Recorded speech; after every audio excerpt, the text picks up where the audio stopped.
Olá! Hoje a gente vai mergulhar num tema que parece simples, mas que na verdade é bem complexo. Como a gente enxerga as crianças? Será que elas são seres humanos completos e prontos ou são apenas um projeto de adulto? A resposta para isso, acredite, muda tudo. Pois é, essa pergunta ela pode parecer só uma questão filosófica, mas a verdade é que a resposta que a gente dá para ela acaba moldando tudo ao nosso redor, desde como as escolas são organizadas até as leis que criamos. E claro, está no centro de um debate acadêmico gigantesco. Para a gente conseguir entender esse debate, a gente precisa olhar para duas visões de mundo que são, assim, fundamentalmente diferentes. De um lado, uma visão super tradicional, e do outro, uma perspectiva bem mais nova que veio para revolucionar a forma como a gente pensa sobre a infância. De um lado, a gente tem o que chamam de paradigma dominante. Ele é super influenciado pela psicologia do desenvolvimento e enxerga a infância como uma espécie de jornada, sabe? Uma escada que a criança sobe até se tornar um adulto. Já do outro lado, tem um novo paradigma que vem dos estudos sociais da infância. E ele diz o seguinte: não, a criança já é um indivíduo completo aqui e agora. Então, vamos começar destrinchando essa visão mais tradicional. É bem provável que seja a que soa mais familiar para muita gente. Até porque foi ela que moldou boa parte do mundo como a gente conhece hoje. Essa ideia não surgiu do nada, né? As raízes dela vêm lá de trás, com gente como Darwin, que chegou a comparar o desenvolvimento do próprio filho com a evolução da espécie humana. Depois veio Piaget, com aquela ideia super famosa dos estágios de desenvolvimento.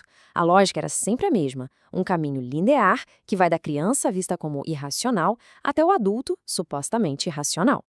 Nessa visão, a criança é basicamente um adulto em formação. Ela é definida muito mais pelo que ela ainda não é, pelo que falta para ela se tornar um adulto completo. O foco está sempre lá na frente, no futuro. E é aqui que a coisa fica séria. Porque esse jeito de pensar não ficou só na teoria, nos livros de psicologia. As consequências disso no mundo real foram, em alguns casos, simplesmente devastadoras. No século XX, por exemplo, o movimento da eugenia, que foi alimentado por testes de QI super falhos, levou a programas de esterilização forçada. A história de Leilani Muir é um exemplo trágico. Ela foi esterilizada à força sem saber, só porque uma teoria, baseada num teste que ela fez quando era criança, a rotulou como incapaz. Foi justamente como uma resposta a essas limitações e até aos perigos dessa visão antiga que um novo jeito de pensar começou a surgir. É o chamado estudo social da infância. E essa nova visão, ela realmente vira o jogo. A grande sacada aqui é que a infância não é uma experiência única e universal, igual para todo mundo. Ela é construída socialmente, muda de acordo com a cultura, com o tempo, e o ponto mais importante de todos, as crianças são vistas como participantes ativas, competentes nas suas próprias vidas. E essa ideia de que as crianças são participantes ativas nos leva a um conceito que é absolutamente chave para entender tudo isso: o conceito de agência. Tá, mas o que é agência, afinal?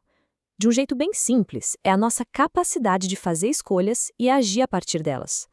O que esse novo paradigma faz é reconhecer que as crianças têm sim essa capacidade, mesmo que a agência de uma criança se manifeste de um jeito diferente da de um adulto.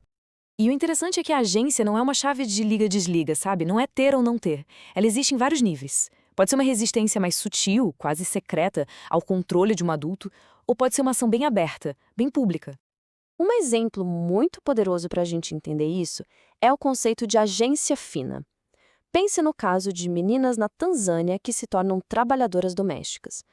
A situação delas é extremamente restrita pela pobreza e pelas normas sociais.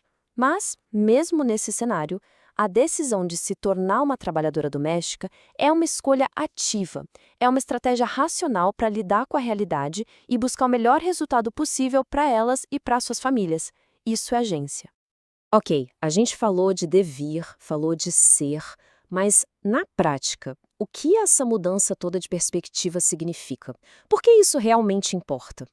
Significa que a gente para de olhar para a criança só como um projeto de futuro, um adulto em treinamento, e começa a dar valor para quem ela é hoje. A gente passa a reconhecer as contribuições, as perspectivas e a importância que as crianças têm no presente. E isso tudo nos leva a uma provocação final. Porque se a gente aceita que as crianças são seres competentes, participantes ativos da sociedade, o verdadeiro desafio não é só mudar a nossa teoria, né? O grande desafio, na verdade, é reconstruir o nosso mundo, nossas escolas, nossas leis, nossas cidades, para que ele finalmente reflita essa nova maneira de entender a infância.